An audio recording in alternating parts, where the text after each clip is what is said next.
नमस्कार साथियों। मैं सौमित्र पांडे जीवन एक अवसर समिति में आप सभी का हार्दिक स्वागत करता हूं। साथियों, आजकल की भागदौड़ भरी जिंदगी में एक गलतफहमी हम सभी के मन में रहती है कि अगर हमारे पास पैसा है या होता तो हमारा भी नाम होगा और नाम पैसे से होता है। ऐसा लगभग सभी साथियों का शायद मानना हो। मैंने एक कहानी पढ़ी जिसे आपके साथ साझा कर रहा हूँ। उस कहानी को सुनकर शायद हमारी जो विचारधारा है कि नाम हम कैसे कर सकते हैं या नाम कमाने के लिए हमें क्या करना चाहिए। कहानी कुछ इस तरह है दोस्तों। एक समय की बात है। एक राजा जो अपनी प्रजा से बेहद प्यार करता था, अपनी प्रजा को खुश देखना चाहता था, तो राजा ने सोचा कि मेरे राज्य में बहुत से परिवार गरीबी की वजह से बड़ी कठिनाई में गुजारा करते हैं। क्यों ना उनके लिए राज्य के खजाने से पैसा दिया जाए, जिसे जितने धन की आवश्यकता है वो उतना धन ले जाए, जिससे मेरे राज्य में कोई गरीब भी नहीं रहेगा और इस कार्य को करने से मेरा नाम भी बड़ा होगा। इस तरह विचार करके दोस्तों राजा ने ऐसा ही किया। अगले दिन से उन्होंने अपने राज्य के खजाने के द्वार खोल दिए। धन को प्राप्त करने की लालसा में राज्य के लोग आए और साथ ही साथ राज्य के बाहर से भी लोग आए। बड़ी बड़ी लंबी लाइनें लगीं। लाइन में सबसे आगे एक फकीर खड़ा था।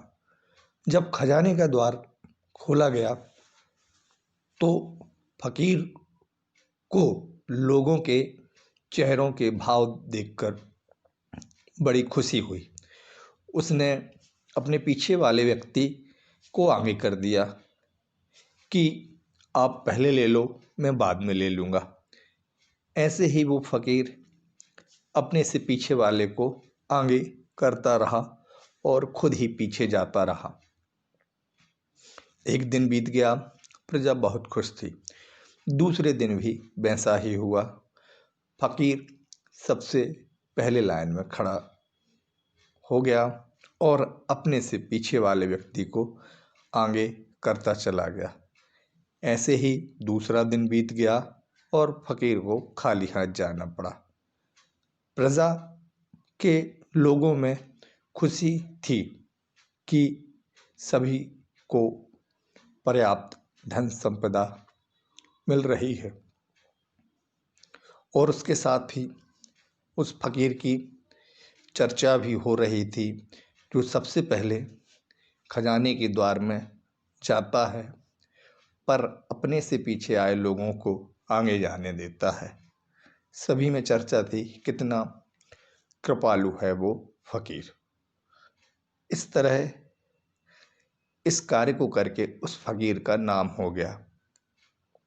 तो साथियों, इस कहानी में हमने देखा कि राजा ने अपने राज्य के खजाने के द्वार अपने नाम कमाने के लिए खोल दिए,